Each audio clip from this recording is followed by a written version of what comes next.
The same old problems, I thought I solved them. Fell so far, I broke through the bottom. Wound up back at square one, losing a battle that I thought I had won. All right, everybody, welcome back to another episode of Behind the Roots. This week we got Blake Lothian. He's joining us again, fresh off, I guess, sort of fresh off a win at Hickory a couple weeks ago. Got the pole. How does it feel to finally get that first win in your rookie season? Feels great. I mean, going to the your first late model season, you have high expectations, but don't really expect to win. But I mean, it's pretty great. That's awesome. First win at such like a historic track. I know it just got added to iRacing, I guess probably a month ago at this point, and it's one of those tracks that next time I get on, I want to get on and get raced just because of how many different big names come from there. Josh Berry's, you got just big names that you see climb the ranks in NASCAR race there. How does that help boost your confidence going into like the Tri-County races, Southern National, and then Dominion this weekend? Well, of course, ever since I was little, I wanted to be up with those names, and to be able to win at a historic track like Hickory, I mean, it's amazing. It really boosts the confidence, makes me feel like I belong. I really belong in the Advanced Auto Parts Weekly Series, and it fills me with a lot of confidence heading into Dominion this week. Because we showed up at Tri-County, had no experience at the track. I've just been there to watch a legend race there. So we were really fast right off the trailer. Mike Darn Racing has really good setups. And then really good setups at Dominion as well. So I have really high expectations for Dominion. We have an all-day practice the Friday before, so I feel like we have a lot of time to get dialed into the racetrack and learn the car at the racetrack as well, and learn everything about the track. Yeah, so for those who don't know, I interned at Dominion this summer, and I've worked there. I was there last weekend. I'll be there this weekend to see you race, which is going to be really cool. But I ran into you a couple weeks ago at Martinsville for the Valley Start 300, and I was blown away by the amount of talent there. And I know as like an aspiring late model driver trying to get your foot in the door to race against these guys, what was it like experience that with Mike Darn Racing, seeing the Peyton Sellers, Philip Morris, Mike Looney's out there? It was really cool to see their types of driving styles, how they drive it deep into the corner, how they have so much faith in the car. It really taught me a lot, like how they do their pre-race, how they get ready for the race. It was really cool to see that. It was also great for me to be back around my team, Mike Darn Racing as well. Also great to see Mike race again. I think that might have been his last race at Martinsville, so it was really great to be a part of that. Then hopefully I want to try to make a start there at some point next year for the Valley Star 300 next year. So I feel like it's really great to be out the track, know what to expect in those crazy heat races, and eventually for the main. Yeah, so the thing that I took away from that race is the atmosphere was it was different from like a Saturday night at Dominion or just kind of anywhere else. Explain that from like a team aspect. Like you've raced in front of crowds at Hickory and different tracks. What was it like being on, I guess, behind the wall at Martinsville for the biggest race in the late model season? It's insane seeing that many people there, to see people that race. That it's a really cool feeling. Fans really energize me whenever I'm racing. I love seeing fans up in the stands. I love going up in the stands, doing autographs, doing pictures with fans. I love trying to have the fan connection. So personally, seeing that many fans at a race is really, really cool. Yeah, and then Landon Pimbleton winning it, being the youngest Valley Star 300 winner of all time, was really cool, especially because I got to see him race all year long at Dominion. And Dominion's just it's so different from a lot of tracks that I've been to, especially different from Martinsville. Every driver has like their first. You had your first time at Hickory, your first time at Southern National, and this weekend's going to be your first time at Dominion. What are you most excited for about Dominion, just because it's so much different than every other track you've been to? I'm definitely looking forward to the speed of this track. At the beginning of the year, we were talking about, what tracks do we want to go to? We were talking about Dominion. We were a little bit iffy on it just because of the speeds. But I mean, I feel confident with the car now. I feel confident in my driving. So I'm really excited to see the speed in that track and feel how fast it really is. I'm really looking forward to also seeing, fans again, being able to be at the track again. But I'm really excited for this race this weekend. Yeah, Dominion throughout the season has had just like a stellar late model field. We've had so many people throughout like the top 100 in national points race there, and national champion Peyton Sellers race there. Is there any tracks that later down the road you want to compete weekly at, like Southern National, Hickory, any of those? I really love Southern National, how that track is run. I love how that track feels. I also really, really love Hickory. I feel like that is my home track now. I've tested there so much. Tri-County, we were really fast there out of the box. I really liked how the track felt. It really suited my driving style.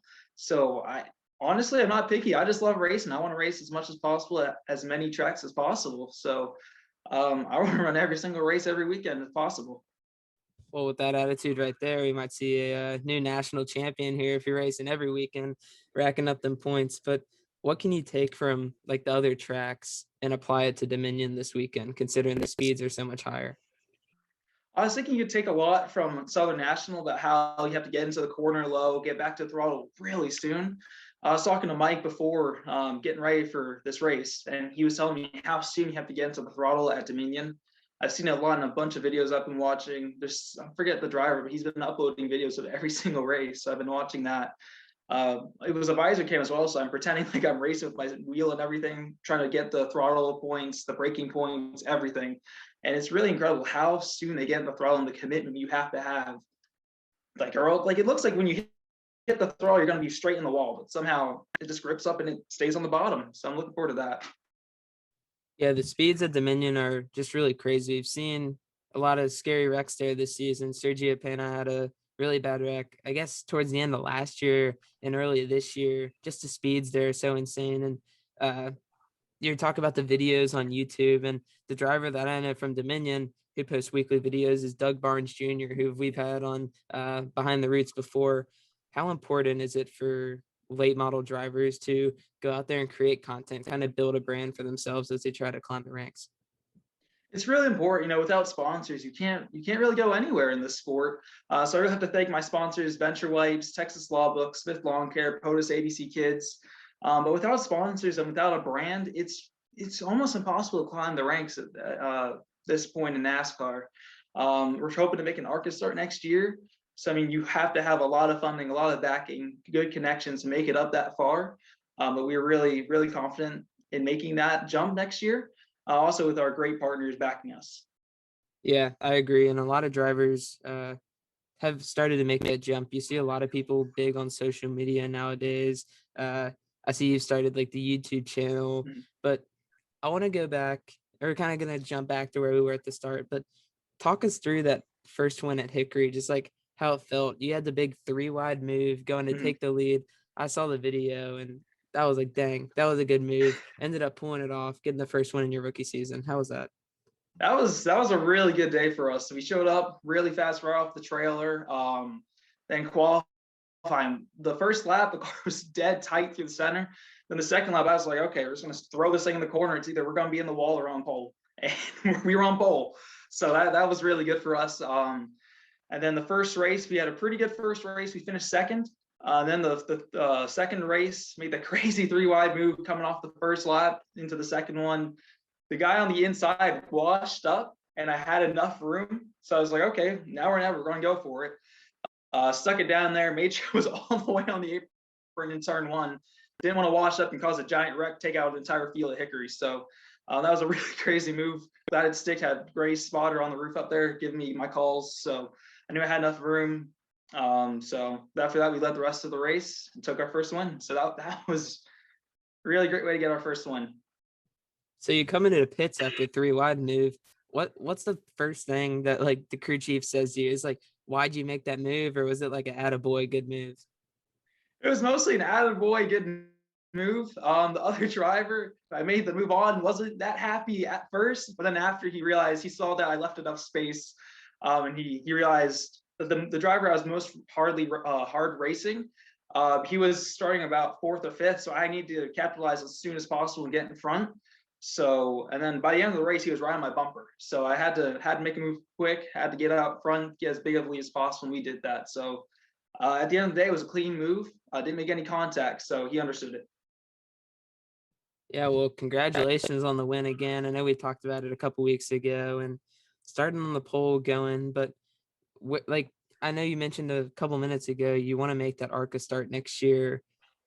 Do you have like a track? If you got to pick what track you got to make the first ARCA Start at, what would it be? I mean, of course, everyone, their first ARCA start, you think of, Daytona. You think of all the biggest track. You'll go to the biggest track race and the biggest stage of NASCAR. So, of course, I want to make my start there. We have to go through all the training and everything to be super speedway certified, everything like that. But I don't mind what track. We can adapt. We can learn new tracks pretty quickly, I've seen this year. So I feel like it doesn't matter what track. We'll tackle it. We'll give it our best shot, and we'll hopefully finish top 5 our first ARCA start. That's the goal. Yeah, at Southern National, you obviously have Mason Diaz, who raced there for a long time. He's in ARCA East, and he was battling for the championship this year. Do you think you've learned anything from being around him and like the garage area for so long that can help you later in ARCA? Oh, definitely his determination, week in, week out, how hard he works. Like at Martinsville, you're having a tough day. He pushed through as long as he possibly could before the team just wanted to park the car. So learning about his determination, how to make the best of a bad day, really taught me a lot, I feel like. Yeah, determination's everything in this sport. Just because if you wreck on lap 1, you want to still try to finish it, especially for the extra dollars at the late model level. If you end up finishing the race, because you never know how Martinsville turns out. But Exactly. thanks for joining us again. It was awesome talking about the first win, Dominion, this weekend. We got a lot of content coming out that we're excited to be a part of, and we're super pumped to see you race. Of course, thank you for having me again, as always. Love being at the behind the wall. Love being here. So thank you for the opportunity.